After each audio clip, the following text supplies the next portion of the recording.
Bonjour. Le thème de ce matin, Dieu n'est pas un Dieu pour mentir. Il va créer des nouveaux cieux. Et dans Isaïe 65, 17, écoutez la voix du Saint-Esprit. Car je vais créer de nouveaux cieux et une nouvelle terre. On ne se rappellera plus les choses passées, les choses anciennes. Elles ne reviendront plus à l'esprit. Verset 18. Réjouissez-vous plutôt et soyez toujours dans l'allégresse, dans la joie, à cause de ce que je vais créer. Dieu va créer. Dès la Genèse, Dieu a créé. C'est vrai qu'au temps de Noé, les hommes se mariaient et tout. Rien s'est passé. Mais il n'est pas un Dieu pour mentir. Il n'est pas un Dieu pour se repentir. Voilà, on se fait avoir par moment. Il faut intercéder. Il faut aider Dieu. Quand vous priez, la main de Dieu fonctionne. Priez, persévérez, mais Dieu ne va pas s'arrêter à la prière. Il regarde au cœur, à la sincérité. Tout le monde peut prier, tout le monde peut intercéder. Et le Seigneur ne peut pas laisser tomber l'image de Dieu, l'image qu'il a créée, à cause de ce que je vais créer. Il va le créer. Il n'est pas Dieu pour mentir. La parole ne peut pas mentir. Il va le créer. Car je vais créer la Jérusalem pour l'allégresse, les nations, Jérusalem. Dieu ne peut pas épargner la terre. Satan n'a pas l'autorité. Pour le moment, il est sur la terre. Mais il va venir et il sera anéanti l'ennemi. Parce qu'il tient parole, le Seigneur. Pourquoi avoir peur? Pourquoi, frères et sœurs, avoir peur? Vous allez à l'assemblée pour critiquer, pour murmurer. Laissez tomber les murmures. Mais Dieu va créer une nouvelle terre. Car je vais créer une nation pour l'allégresse, non pour la peur, non pour la guerre. Sur la terre, je le dis ouvertement, Satan est terrassé. Satan n'est pas intéressant.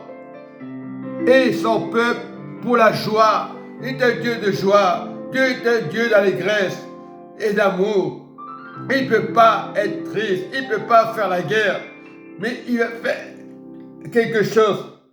Le Seigneur est à la porte pour changer les cœurs.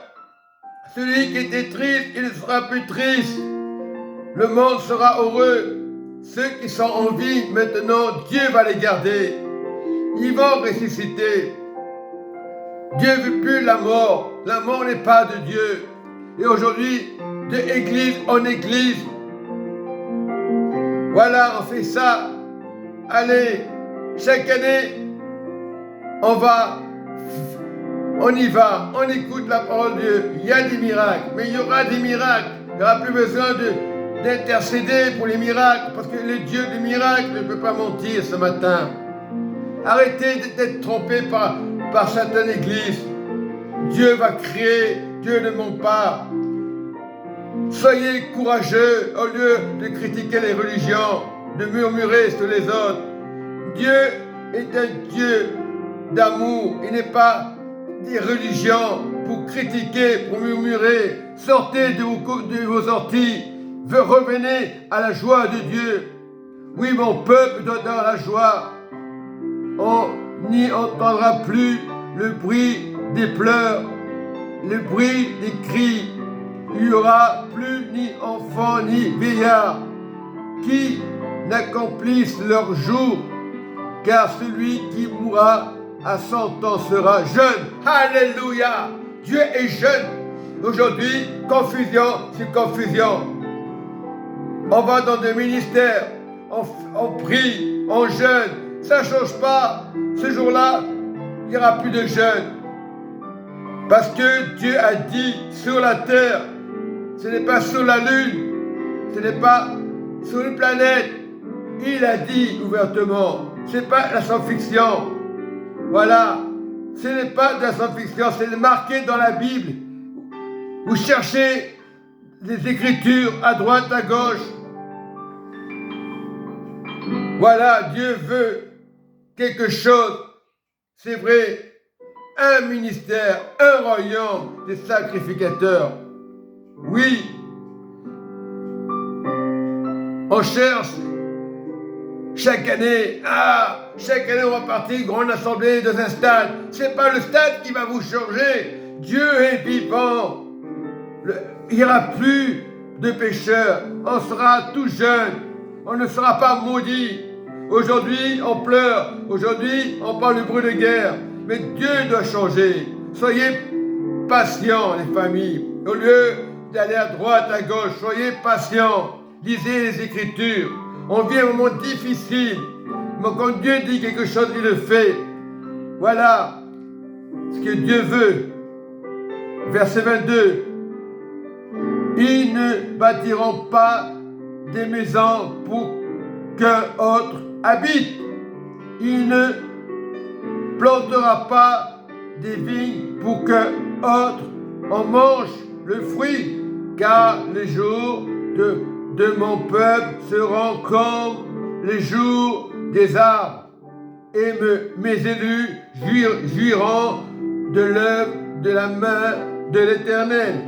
Ils travailleront pas en vain, et ils n'auront pas des enfants pour les voir périr, car ils formeront une race bénie de l'Éternel.